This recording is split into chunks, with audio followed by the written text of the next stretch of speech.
Welcome to this edition of Health Report Card. I'm Francis Hall. And I'm Rosie Chacon. We're students at the Academy of Health Sciences at Prince George's Community College, The first and only middle college high school in the state of Maryland. It's a partnership with Prince George's County Public Schools. We're also part of a national student leadership initiative in which hundreds of teens work together to make a difference in their community. Here are some of our team members: TORIA, TREVOR, Akachi, and Javon. You'll see them again throughout the program as we explore the question, what makes a healthy community? It's all part of a year-long action learning project that has taken our entire team on quite a journey. Take a look. I want you to think about a healthy community. And I want you to think about some essential elements. What elements make a community thrive? Every Friday afternoon, a group of 9th and 10th graders at the Academy of Health Sciences at Prince George's Community College meet to discuss the health of their community. Mental health is just beyond people having mental disorders. It also has something to do with people having low self-esteem. They're organizing and planning a health fair.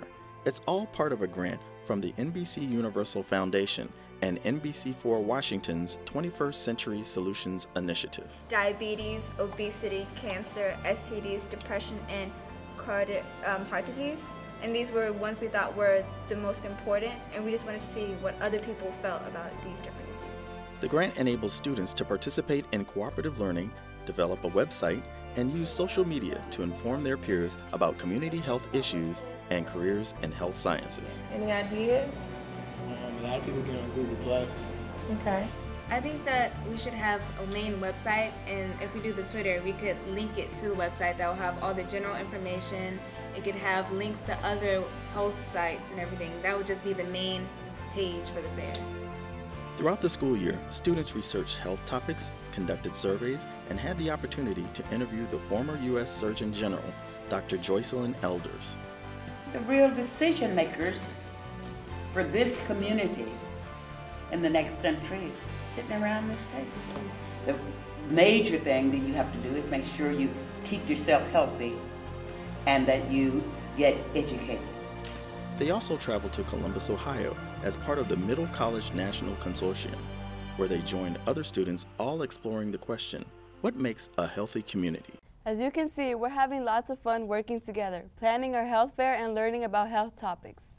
I really enjoyed our trip and talking to Dr. Elders about national health issues. But what about right here in Prince George's County? That's right, Francis. Our research has raised a lot of questions about the health in our own community, and that's why this program is so important. So let's get started. We want to welcome Prince George's County Health Officer Pamela Creekmur. She has over 20 years experience in healthcare administration. We also have with us Prince George's Community College Medical Director Dr. Marilyn. She's a medical professor and pediatrician who has practiced in our county for over 25 years. Also joining the panelists are two of our student team members, Hiyam Abadir and Joshua POORANMAL. Welcome to the program. Thank you for taking time out of your busy schedules to be with us today. Let's start with the obvious question which has guided our research. In your opinion, what makes a healthy community?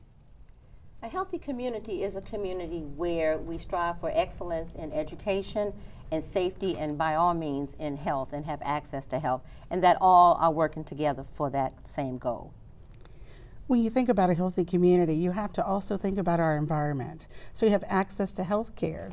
Can I get to a doctor? Are they plenty in my community? But you also have to think about access to healthy foods, access to places to go and exercise, safe environment. Is my environment free of violence? So a healthy community is a little bit more than our health per se. It is where we live, where we play, where we work, all of those environmental things that interact with how we fare. The next question is, what are the essential elements to keeping a community healthy and thriving? Well, I could start by talking about our personal responsibility with healthy eating and active living. That's the biggest determinant of whether physically we're going to maintain our health, even if we're in a bad environment. And there will be some that say environment has a bigger piece to play. If you can't get healthy foods and you can only eat fast foods, that's a big problem. But if we're eating healthy and and that doesn't mean expensive, it means good choices that are good for our body, and moving, active living. It doesn't mean Zumba 20 times a day. It could be walking, taking the stairs. Those kinds of things play a big factor. Ms. Creekmur, in your position as health officer, what do we know about the overall health of Prince George's County citizens? So within Prince George's County, and when you compare our county with other counties in the state, we're pretty much middle of the pack. So we're not the healthiest county, and we're not the least healthy county.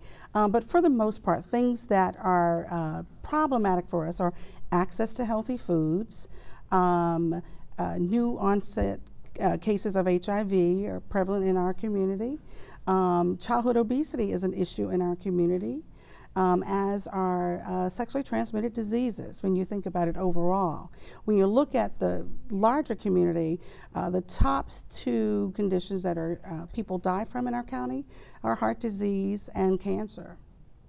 So Joshua, this question is for you. What do you think are some of the major health concerns for our county and region?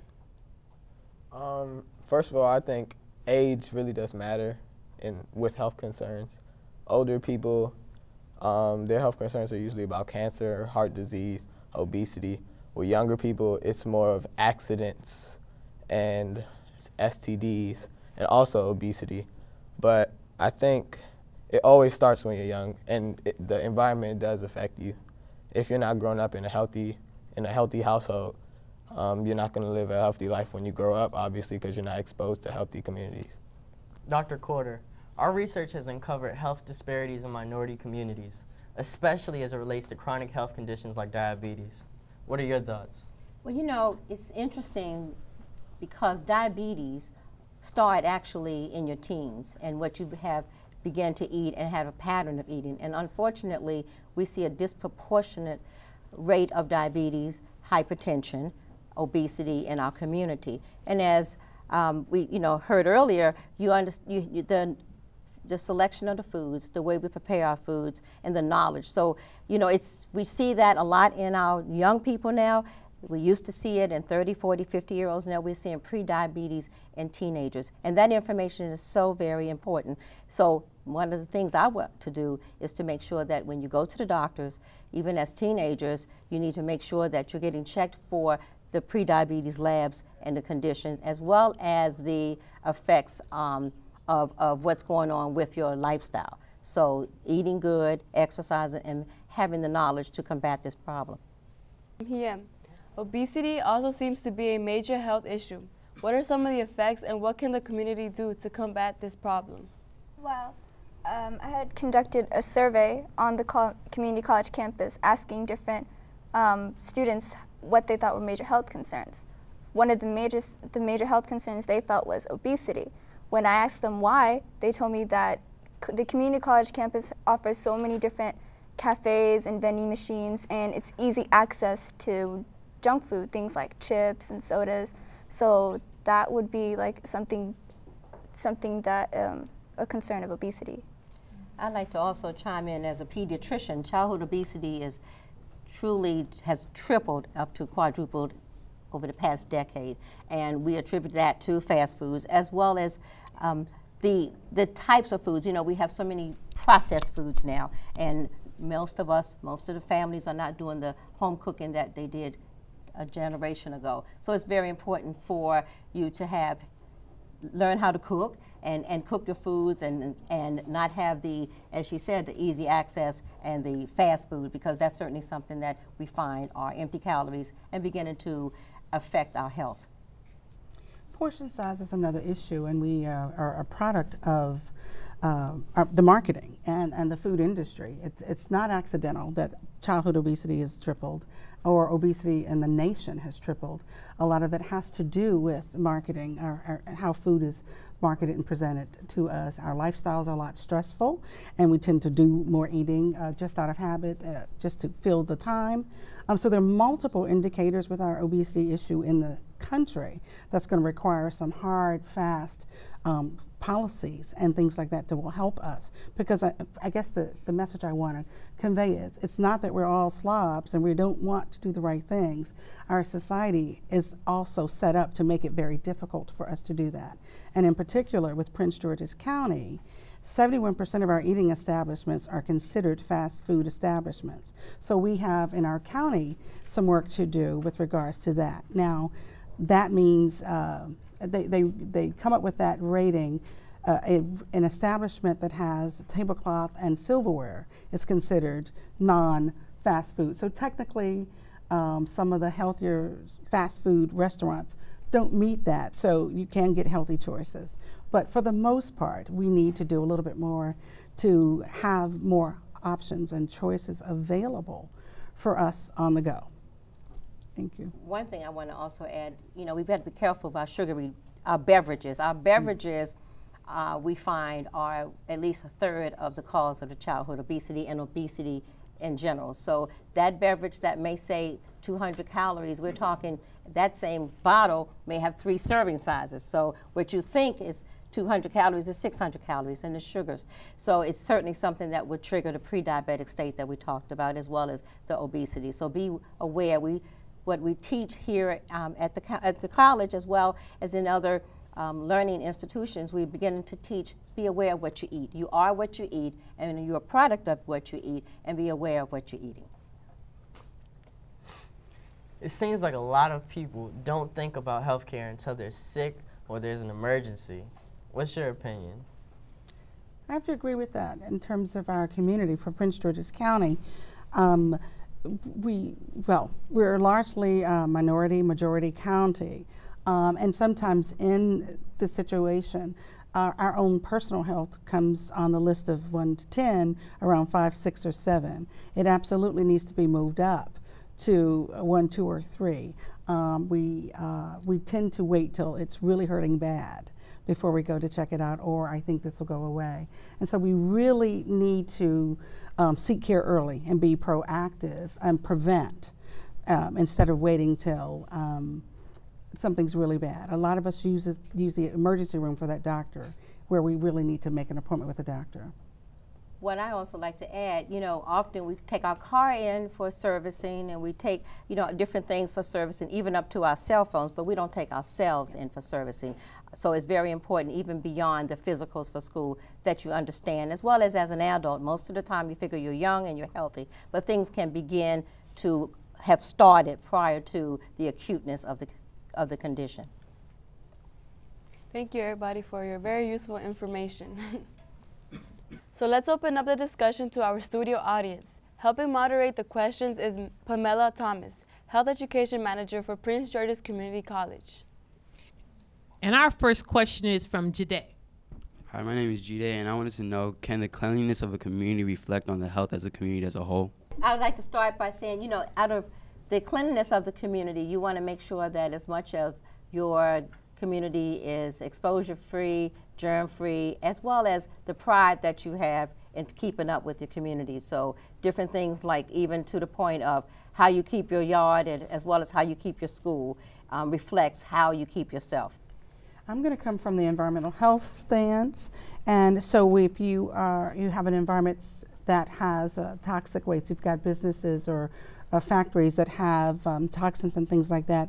From a health department standpoint, we're concerned about those kinds of things, the soil, water, all of those kinds of things, and that's one of the responsibilities of the health department, is to make sure that those kinds of things are in check. There are lots of regulations and laws on the books that help make sure that we have a safe environment from that standpoint.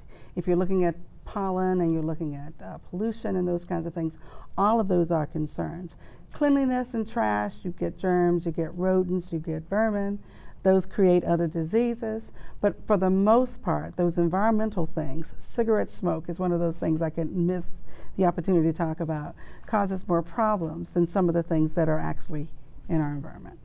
So what could our middle schoolers do to facilitate a clean environment? We clean up behind ourselves. We don't leave trash. We put that away. We do not smoke. Whether we're smoking in a hallway or outside in a field, secondhand smoke is an issue. If you see and report things that you see, barrels turned over and it looks like motor oil and things like that. One simple thing we do is we put medications down the toilet that we're no longer using. We really shouldn't do that. That does impact our water. So there are lots of things. And I want to do something very basic. I want to encourage everyone to wash their hands. One of the things that we tend not to do, and that's where lots of our germs are carried, from the hospital personnel to the school. So you have to wash your hands and make sure you wash with soap. The hand sanitizers is good for a quick, but you want to use soap. So washing your hands and making sure when you're sneezing and coughing that you cover your mouth. Our next question is from Emma. Hi, I wanted to know what kind of advice you would give to people on how to stay healthy and active. First, know that you're worth it. Put some time and energy in it. Try to eat as healthy as you can, and to move, exercise. That could be walking, that could be taking the stairs, that could be joining a class, that maintain activity. And I just want to add to that, I agree with that, as well as just to make sure that each and every time, whatever activity you're doing, that you go to the next level, that you pace yourself, but you begin to understand how much better you can do by pacing yourself and going to the next level for improvement. I also think that being determined and having motivation also helps you. You have to want to be healthy, and you have to want to be physically healthy and mentally healthy. And if you don't want it, you're not gonna have a healthy community. You have to want it. And our next question. Hello, I'm Jody, and I would like to ask, how can the community help keep children healthy and safe at home and at school? Well, you know, it's very important that your home is safe, even from the toddlers. You have to make sure that things such as your outlets are covered, that your hot water is out of the reach of the little ones, because many accidents occur at home, even drowning right there in the bathtub. So you want to get down to some basics in terms of keeping that safe. And again, we also want to make sure that our medications are put away, as well as our cleaning goods and cleaning supplies, because children, toddlers are very curious, and keeping the alcohol, hopefully not alcohol, in the house, but keeping that out of reach. Those were great questions and informative answers. Thank you, Ms. Creekmur, for your perspective on what makes a healthy community. Thanks, Hiam, for being a part of the panel, and Josh. Dr. Corder is going to hang around for our next segment on adolescent health. Stay with us.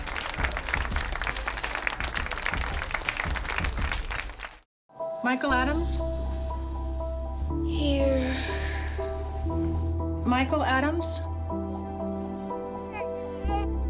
Here. Michael Adams.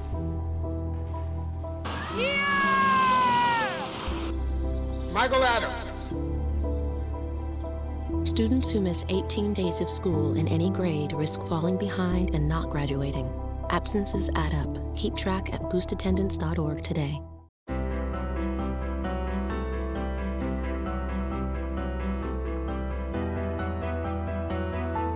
Body language can tell you all sorts of things.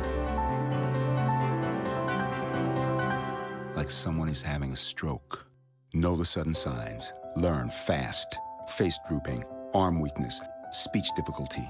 Time to call 911 and get them to a hospital immediately. Learn the body language and spot a stroke fast.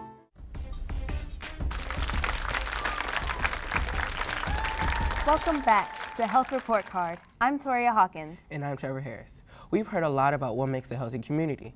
Now we're going to be talking about adolescent health. We hope to have a candid conversation about teen health issues. We also have two leadership team members joining us on the panel, Ayosha Bayo and Jasmine Williams. But before we start our discussion, let's take a look at this. I think we should just focus on a special group, like we should just focus on teens so we could get our message clear. From physical health and nutrition to reproductive and mental health, young people are talking and searching for answers to their questions about growing up. And I think it's really good that we're all teenagers and young people, because usually they think that we don't really care about our health, but it's good that we're teens and not like only older ones, because we can show that we actually care and we actually want to help prevent diseases and help our health. Adolescent health includes everything from dating and friendships to body image and bullying. The choices teens make during adolescence can affect their health well into adulthood. Maybe we should just speak about the statistics, because as far as I'm concerned, the statistics are enough to scare me from doing anything, so I'm pretty sure it will affect other people. Consider this. Latest estimates reveal more than 700,000 teen girls in the U.S. learn they are pregnant each year. Adolescents account for nearly 1/4 of all STDs diagnosed every year. And more adolescents drink alcohol than smoke cigarettes or use marijuana. Protect yourself. We're sexual beings from the day we're born until the day we die. So don't forget that. But you need to make sure you always protect yourself. Adolescence is an important time when young people have to start taking responsibility for their bodies, their relationships, and their behaviors. As you can see, there's a lot for young people our age to consider when it comes to our health. I agree, Toria. There's so much information out there, and teens don't always know where to go or have someone to talk to. So let's get right to our discussion. Dr. Creekmur, cigarette smoking has declined dramatically in the last 15 years, but more adolescents are drinking alcohol and using marijuana. How do these substances affect their bodies and their future? Wow, that's a good question. I'm majorly concerned about the drug use and cigarette use. Cigarettes are an invitation to death. There is nothing good about cigarettes, and while in our county compared to the state is not as rampant as it is in some other counties, there is really no reason to smoke, and I see it's cool again when over a few years ago it wasn't as cool, so it's a major concern. It adds nothing to your life. And it not only affects you, it affects the people that you're smoking around. Secondhand smoke is a real deal. People die from lung cancer. The other issue with the drugs you're asking me about, marijuana. Very popular. I know we've got some things law that just passed for medical marijuana use in the county and in the state, as a matter of fact.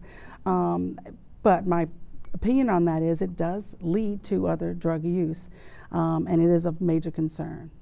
It does nothing good for your body. I'm sure Dr. Carter could speak. Dr. Carter could speak more on it. There is nothing good that it does to your body. Thank you.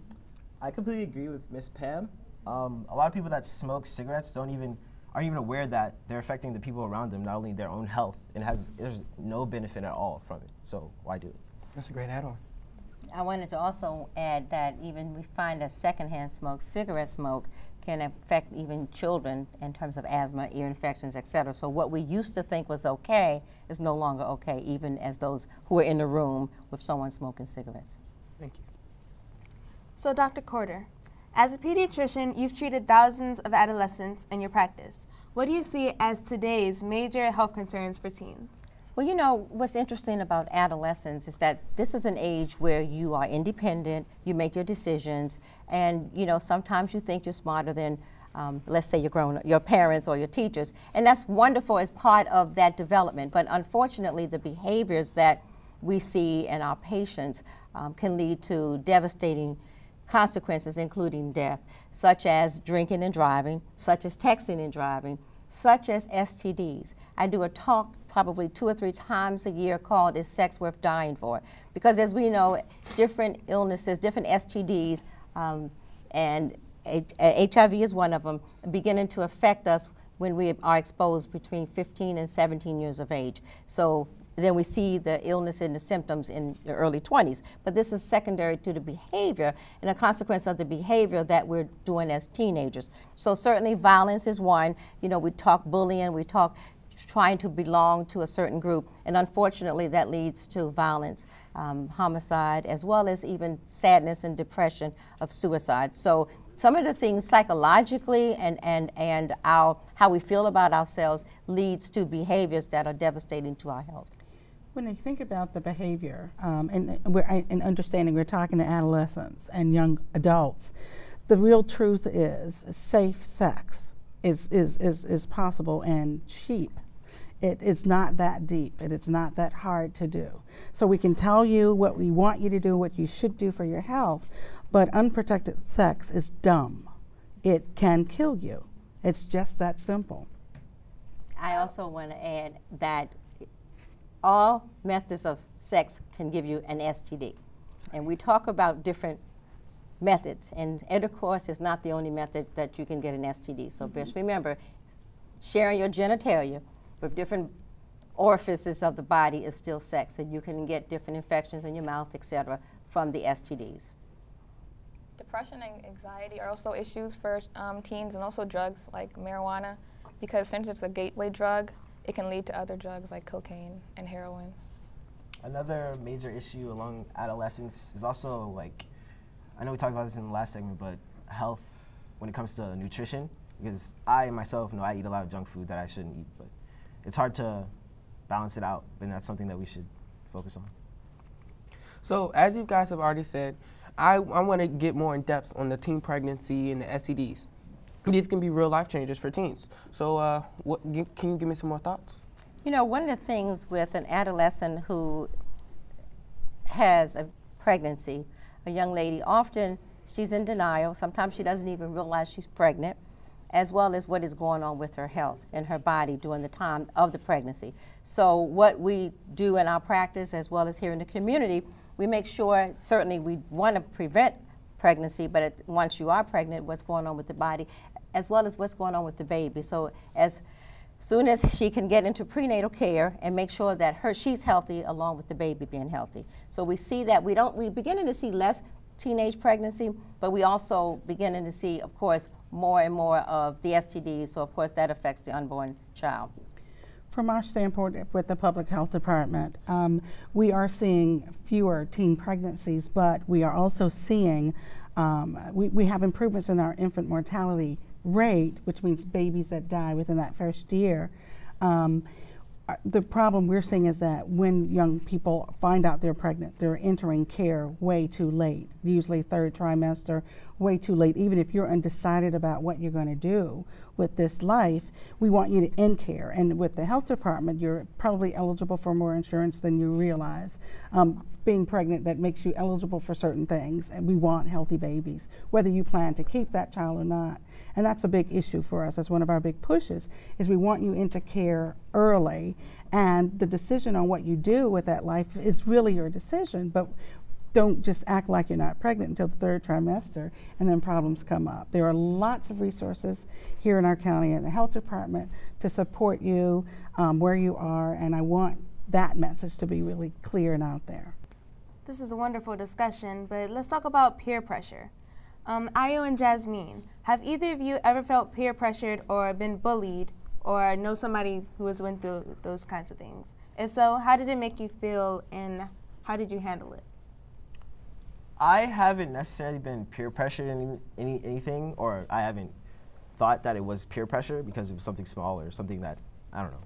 But I know of a kid, when I was younger, he got bullied for like his haircut, and like immediately he changed it. And I feel like that's not something that you should do. Like, you shouldn't care about other people's opinions, even if they're your peers. Like, you shouldn't like take it in that much, so like you're changing your own appearance. If you feel like your haircut was nice, you should have kept it. But. Yeah, my friend, she used to get bullied, and like her whole attitude changed in life. Like, she just became depressed, and her self-esteem was just lowered, and it just really changed her and how we became friends, and like our friendship really kind of dropped. Okay, so you guys have already brought up depression, but not some teens don't get depressed. They go into states of mood swings. So what are some of the warning signs, and how can teens get help? And this is a question for everybody. So just being an adolescent, it's mood swings. I think that's just part of the wonderfulness of being an adolescent, and that some of that prolonged and deep issues, if there are some other mental health issues that are attached that you might not even know of, it could become something deeper. My thought is that for adolescents, your peers are very important to you, and it's a developmental thing that is normal. You just need to talk about it, and don't think that you're the only person with these feelings. There are many people who are experiencing this, but no one knows that you're going through this unless you are okay to talk about it. And I know that adolescents typically don't talk to adults about these kinds of things, but this is the kind of thing that you should talk to your peers and adults about. Depression is a real thing. It does occur in adolescence. The mood swings are up and down. Hormones are a variety of reasons. Drug use these mood swings sometimes are an indicator for you all to understand that some of your friends may be using drugs and you're not aware. So there are a variety of things that come into play with this. But depression is a real thing. And letting someone know that you're having problems is the first step to getting some help. You know, it's difficult to be a teenager in this time. There's so many things, social media, as well as just the expectations and, you know, who you are, what you look like, what kind of clothes you wear, you know, what type of tennis shoes. And there are times when you may feel bad about even where you live. So it's very easy to be depressed, as well as to have times where you don't really want to do a whole lot. Now, there are levels, and of course we understand that depression can lead to suicide. So those of you who are experiencing depression, as well as those who have friends, you want to make sure that you understand and talk to them, because many a times one of the signs and symptoms would be that they begin to be quiet, they're more to themselves, they're not doing the things, they may begin to give away things and just not themselves and begin to separate from the activity. So it's important to understand, because that same person could not only harm themselves but also harm others. So this is something for the whole community to wrap around and to understand what the consequences may be. Thank you. So let's open up the discussion to our studio audience. Hi, I'm Whitney, and my question, well, I've heard some kids say that strangers have contracted them online and that they have tried to make offline sexual contact. What are ways that kids can stay safe and avoid child predators online? You know, that's a very serious condition. I've had about 6 or 7 cases where a young person, all of 12 or 13 years of age, have been preyed upon in terms of contacted by a grown-up. And you know, when someone is giving you attention as a younger teen, it feels good, it makes you feel important. But that's not the way, and if an adult or someone is talking to you online, you know, they're not your friend, and they should not be invited into your house. So there are some restrictions that some parents are putting on the internet, but I know that beyond that you can go anywhere and get on the internet, but it can be fatal, and that type of relationship is not safe. As a parent of a college student soon to graduate, I have to say that early on when this thing came on the scene, my concern was about how much we share. And I have to admit there's a whole lot more sharing going on than I ever would, but I would just ask you, young folk, to not share as much as you do. You know, what you're wearing and what you ate, that's cool, but where you live, what you're gonna do, where you're gonna do it, there's a lot more sharing than that you're doing that you should do. And there are predators, real predators out there looking for those of us who need some assurance or some affection, and they mean to harm you. That is not a game. It is happening at rates that would surprise you, but you don't share as much. Think about it, even if it, think about what you're sharing. If this was someone who was not who they say they are, could they find me and harm me? I mean, it's just that simple. And like how she said, you never know who's like behind the computer screen. Like you could think you're talking to a 16-year-old boy, but it could really be like a 45-year-old man. So don't give out your information or anything that's personal to you. So basically, when you're on the internet, anything that you wouldn't give out to a 45-year-old man, don't. Here's a question about teen stress. Hi, I'm Jordan, and I would like to know, how does media overload contribute to stress in teens, and can the amount of schoolwork affect stress levels in a negative way? Oh, okay, so I guess I'll take that one. I would say schoolwork, it's more about organization and time management. If you manage your time properly, there shouldn't be any stress at your schoolwork. They're not trying to kill you. Like, it's not that much work. I'm a student, and we all do it. We all get our grades, so it shouldn't be that much stress. I think the amount of schoolwork is fine, and if you were to get more, if you actually manage your time and you wanted to do it, you would do it. So don't, and I wouldn't stress over work that you weren't going to do anyway, or you're not going to do, because there's no point. So it's time management and proper self. There are times when that person is stressed because he or she may not be able to handle the workload, and as a result, they will just not do it or give up and do something else to distract the attention of maybe I don't understand it. So this is where the teachers, where the students, peers, as well as the parents need to get involved, because when you feel that you cannot achieve what you're supposed to achieve, then that can certainly turn into depression, but also turn into behavior that is inappropriate as well as sometimes violent. I think sometimes we don't ask questions, and we sometimes think we should know it all and we should be able to do it all. And a lot of the stress that we carry, whether it's around schoolwork, work performance, whatever is going on, how we look, dress, whatever these things are that we really want to do well at, a lot of times if we ask questions and be okay with saying, I want clarity, maybe this is too much, I'm not understanding. I don't see a lot of that happening before. I'm a big question asker. I'm a lifelong learner. I'm not embarrassed to ask any question.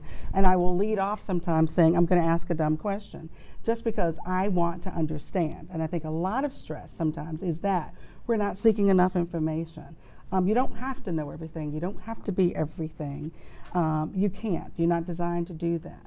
Be okay to ask questions and ask for help. Thank you very much, Dr. Creekmur. That was very great information and advice you gave us. And thank you all for your questions. And thank you, Dr. Quarter and Ms. Creekmur, for sharing your expertise with us today. We also want to thank Io and Jasmine for being on the panel, and Ms. Pam Thomas for moderating the questions from our audience. Now we're going to go to a quick break. I'm getting pretty hungry over here. I hope something's cooking in the kitchen, you know? I think so. We'll be right back. RBIs and 36 homers. Swings at the first pitch and fouls it deep back into the stands. Chill raw and prepared foods promptly. 1 in 6 Americans will get sick from food poisoning this year. Check your steps at foodsafety.gov. Thank you, dear. Well, you're very supple. Just like I was at your age. Back then, I was a sex expert. Used to call me the buttered biscuit. I know about birth control, too. So you can ask me anything, baby. Bedsider.org has birth control information and a lot more. And it's... Have you had sex in this car yet?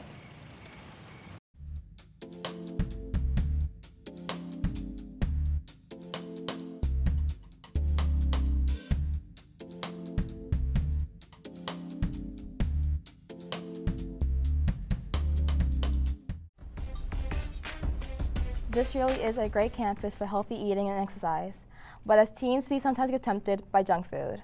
You're right, Akachi. That's why it's time to learn about nutrition and healthy eating with Prince George's Community College professors Alison Miner and Chef Ed Whitfield. Welcome to our show. What do you have for us today?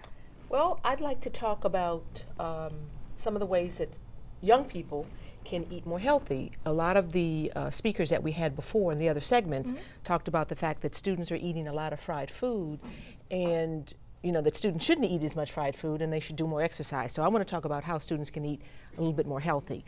The biggest thing that a student can do is plan ahead. I know that is something that young people don't necessarily like to do, but if you really want to eat healthy, you definitely need to plan ahead.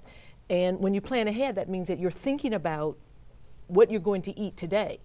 Right? So do any of you know what you're going to have for dinner tonight? No. Probably not, right? So if you knew what you were going to have for dinner tonight, then you would be less likely to stop at a fast food restaurant. Now, planning ahead means that you have to go to the store and purchase things well ahead of the time, because if you don't have ingredients at home, then what are you going to do? Gonna get takeout. That's right. You're going to go to a fast food restaurant. So if you have the ingredients at home, there's much less likelihood that you're going to go to one of those fast food restaurants. Now, what sorts of ingredients should students have at home? And I recognize that maybe some of you still live at home with your parents, but you certainly can encourage your parents to buy certain ingredients. And I have some of those ingredients here. In fact, we're going to have, the chef's going to come out a little bit later, and he's going to be using some of these ingredients. Okay. I like to buy a large bag of frozen chicken breast. This will last a month or so. A long time. Yeah, exactly. And you don't have to, go to the store very often. And you get many pieces in here, and you just take out a couple, put them in your refrigerator to defrost in the morning before you leave for school. I like to buy the frozen spinach. Now, keep in mind that fresh fruits and vegetables are definitely the best way to go. But frozen foods are also another good alternative because the food is just as nutritious as, in some cases it can even be more nutritious than fresh food. I'm not a big fan of cans. There's too much sodium in cans. In fact, in general, when you eat the fast food restaurants, you're getting a lot of fat, you're getting a lot of saturated fat, you're getting a lot of sugar, and you're getting a lot of sodium. Those nutrients, all those four, are the holy grail for those diseases that some of the doctors and the health professionals were talking about. Type 2 diabetes, cancer, heart disease, and the big one, and I think young people are more concerned about, is obesity, right? Yes. Those things contribute to obesity. So by having these kinds of things at home ready to cook, it makes it easier to prepare things.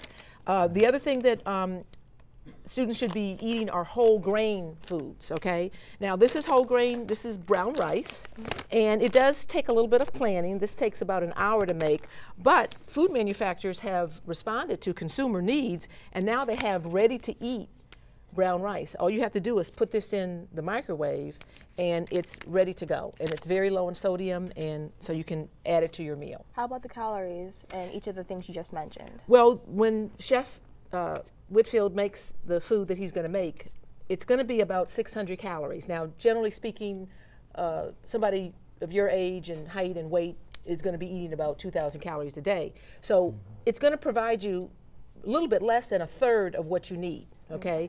The amount of vitamin A, vitamin C, zinc, iron, magnesium, all those things that students need to grow and to look beautiful and to have lovely hair, nice skin, are in these kinds of foods. Now, conversely, when you eat at those fast food restaurants, and we won't name any, the calories are more than half of what you need for the day. They're lacking all of those nutrients that I said, but they're high in sodium, fat, saturated fat, sugar, and cholesterol. So you're really doing yourself a disservice when you go to those places and not do some things that you're planning to eat at home. All right. Well, let's turn things over to Chef Whitfield. Chef, what are you making for us today? Okay, what we're going to prepare here today is going to be the following. It was so nice for the nutritionist to talk about some of the items that we can often use at home. But the great thing about cooking, you can find that can be very simple if you do your mise en place. When I use the word mise en place, meaning having everything ready, meaning prepping up either the day before or early that morning. So what we're going to do, we're going to work with some chicken that have a great deal of protein in it. And also we're going to even work with pineapple. Instead of using sugar, I'm going to use pineapple because pineapple is high in what? Okay. It's high in sugar, okay? And you're going to find here, I do have some salt and some granulated garlic. We're just going to use a little bit of that. Instead of using a whole lot of salt, what I'm going to actually do, I'm going to use some spinach. You're going to find that spinach give you the illusion that you've eaten a high contents of salt. So I'm going to combine the two of those together. Also what we have here, we have some nice brown rice here that's been pre-cooked already. So we're going to use that. We're going to slightly saute that off as well. So what I'm going to start by doing, I'm going to turn on this Regie, which is considered to be a portable burner. We're going to get them nice and hot.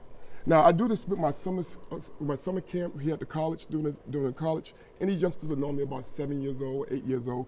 So pretty much anybody can do this if they supervise. What I'm going to go ahead and do, instead of using butter, I'm using olive oil. I'm going to use this as a coating. And we want to get that really nice and hot. Now, while that's taking place, what I want to do is to go ahead and season up my chicken. And what I'm using chicken breast because they have little fat contents on it. And also what I've done, we sliced them up very thin. This way they can cook very quickly. What I'm going to go ahead and do is just add a little bit of my salt to that real quickly.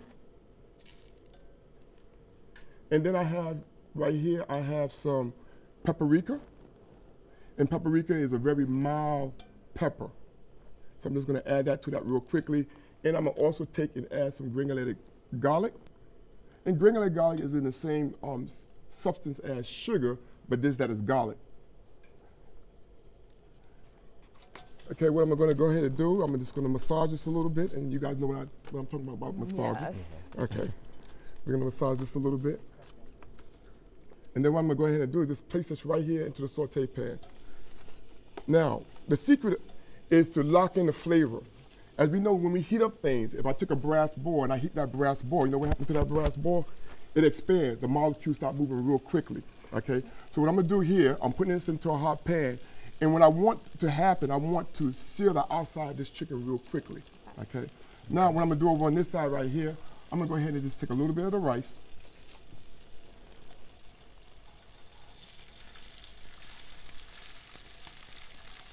And I'm adding that rice right in there, just like so. And then what I'm gonna do, I'm gonna go ahead and take some spinach. Using the same saute pan, we're gonna put that right in there because spinach have a high content of water, and you're gonna find it's gonna wilt real quickly. Okay.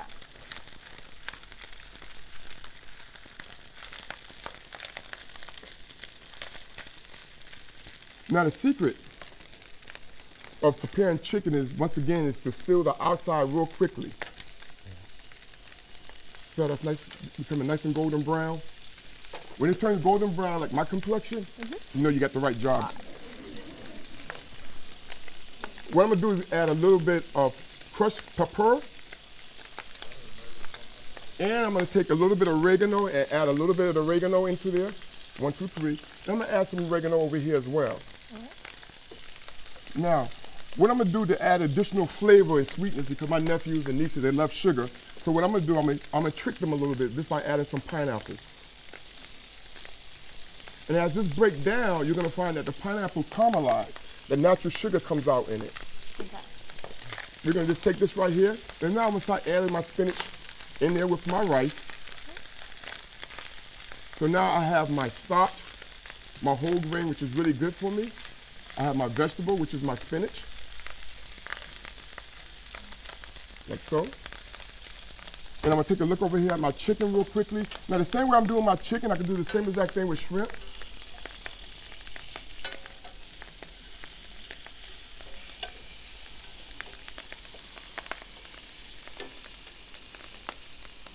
Now, we're gonna give that about another minute and a half and it should be ready to go. Now, I didn't add no salt content to my rice because once again, I got spinach in there. But if I want to just add like a little pinch, I'll just go ahead and add a pinch. We don't want to overdo it. And I'm gonna turn around once again and add some crushed black pepper. Now, what I wanna do, I'm gonna combine all these ingredients at one time. What's gonna happen, the flavor from the chicken is gonna help be incorporated into my rice and also into my spinach. Now, so far, it's been less than 5 minutes and my meal is almost completed. I'm gonna ask you to grab that platter right there. We're gonna put that right in front right here. We're gonna move that to the front.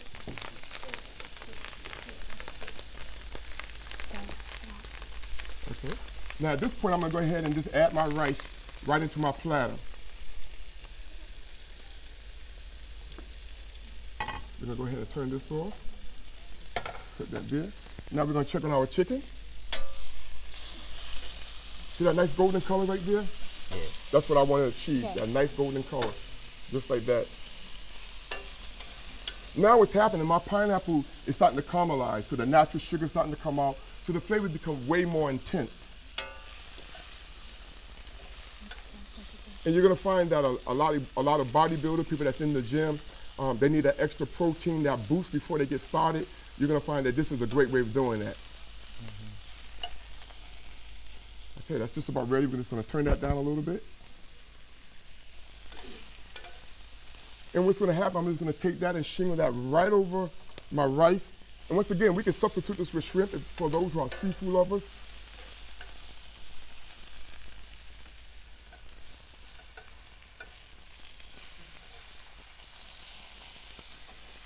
What I'm gonna go ahead and do, I'm gonna go ahead and remove my pineapple.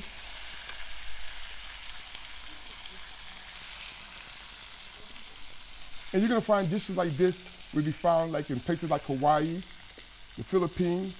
They use a lot of natural fruits and so forth. We're gonna let that cook for 30 more seconds.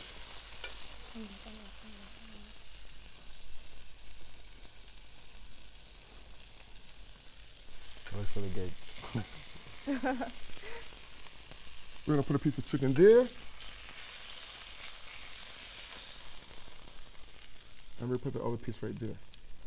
So within less than 10 minutes, we was able to go ahead and take this and take our chicken and take our rice and our spinach and combine the two of them together. And you'll find that you have a nice, fantastic meal. Wow.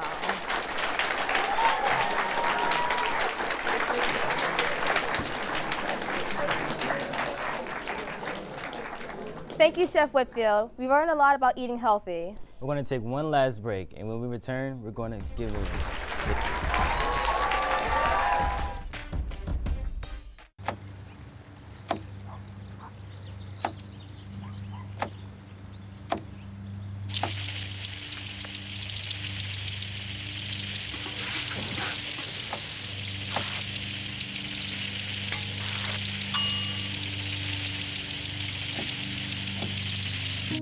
kitchen surfaces, utensils, and hands with soapy water. 1 in 6 Americans will get sick from food poisoning this year. Keep your family safer. Check your steps at foodsafety.gov.